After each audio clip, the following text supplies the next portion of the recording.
చదివినా కూడా మన ఫీజు రింబర్స్మెంట్ వాళ్ళు కానీ, విద్యా దీవెన వాళ్ళు కానీ, వసతి దీవెన వాళ్ళు కానీ, అమ్మఒడి కానీ మన పిల్లల్ని ఇంగ్లీష్ మీడియంలో చదువు చెప్పించుకోగలుగుతున్నాం కనుక వాళ్ళకి ఉద్యోగ అవకాశాలు కావాలి. భవిష్యత్తులో మనలాగా ఇబ్బంది పడకుండా ఏ తుఫాన్లోనే ఎక్కడికో లేకపోతే ఇక్కడ లేకపోతే మత్స్య సంపద లేకపోతే గుజరాత్ వెళ్ళవలసిన పరిస్థితుంది. అలా కాకుండానే ఇక్కడే మనకున్న ఆదాయాలు పెంచే విధంగానూ పెద్దలు జగన్మోహన్ రెడ్డి గారు ఆలోచన చేస్తున్నారు. మీ కులానికి గౌరవాలు ఇస్తున్నారు, మీ కులాలకి రాజ్యసభ ఇస్తున్నారు.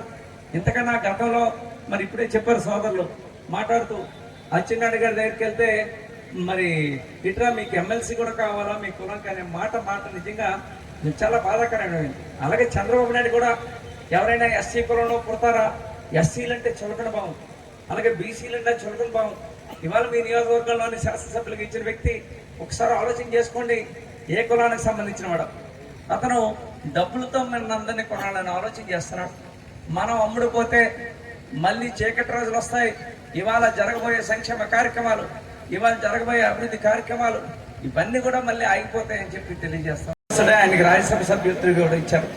అది రాజ్యసభ సభ్యుడు అంటే కోట్ల రూపాయలకి గతంలోనే చంద్రబాబు నాయుడు అమ్ముకునేది. ఒక్క పైసా కూడా లేకుండానే ఆయనకి మోపిదేవి వెంకటరమణకి రాజ్యసభ ఇచ్చారు. గతంలోనే ఆయనకి మోపిదేవి వెంకటరమణ గారికి మంత్రిగా కూడా ఇచ్చారు. ఇది జగన్మోహన్ రెడ్డి గారి ఆలోచన విధానం. నా బీసీలు, నా ఎస్సీలు, నా ఎస్టీలు, నా మైనార్టీలు అని చెప్పి అంటే ప్రతి పేదవాడిని కూడా, ప్రతి కులాన్ని కూడా పైకి తీసుకురావాలనే ఉద్దేశంతో ఆలోచనతో ఉన్న వ్యక్తులు జగన్మోహన్ రెడ్డి గారు. ఒకటి గమనించాలి, మీరు అవాళ డిమర్జినేషన్ కానివ్వండి, గుడగట్లపాలెం నుంచి కానివ్వండి, ఒక 15 మంది ఢిల్లీ వచ్చారు. ఆవేళ పాకిస్తాన్లో బందీలుగా ఉన్న 22 మందిని ఇడిపించడానికి ఆవేళ ఢిల్లీ వస్తే వాళ్ళందరికీ కూడా షెల్టర్ ఇచ్చాం, భోజనాలు పెట్టి పంపించి మళ్ళీ ట్రైనింగ్ పంపించే కార్యక్రమం. ఆవేళ ఒక హెచ్ఆర్డీ మినిస్టర్ దగ్గర, ఎక్స్టర్నల్ మినిస్టర్ దగ్గర తీసుకెళ్ళాం. ఆవేళ మీ తాలూకు ఒక అమ్మాయి ఢిల్లీలో సివిల్స్ చదువుతుంది. ఆవేళ అమ్మాయి, మీ అమ్మాయి, ఆ అమ్మాయి కూడా వచ్చింది. ఆ అమ్మాయి తీసుకుని వెళ్ళాం.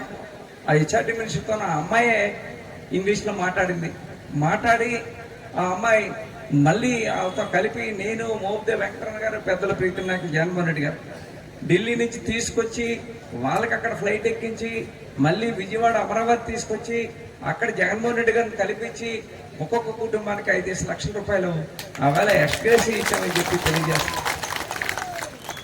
ఇవాళ దురదృష్టం, మరి అటువంటి వాళ్ళ ఇంట్లో ఒకరు ఇవాళ జనసేన కోసం అంతేకాదు కరోనా సమయం మీ అందరికీ తెలుసు. కరోనాలోనే మీరందరూ కూడా వీరవల్ల ఉండిపోతే సుమారు 5,000 మందిని బస్సులు వేసి తెప్పించి ఇక్కడ క్వారంటైన్ పెట్టించి వాళ్ళ ఆరోగ్యం చూసి వాళ్ళంతా బాగున్న తర్వాత మళ్ళీ ఇంటికి పంపించే కార్యక్రమం చేస్తామని చెప్పి తెలియజేస్తాం.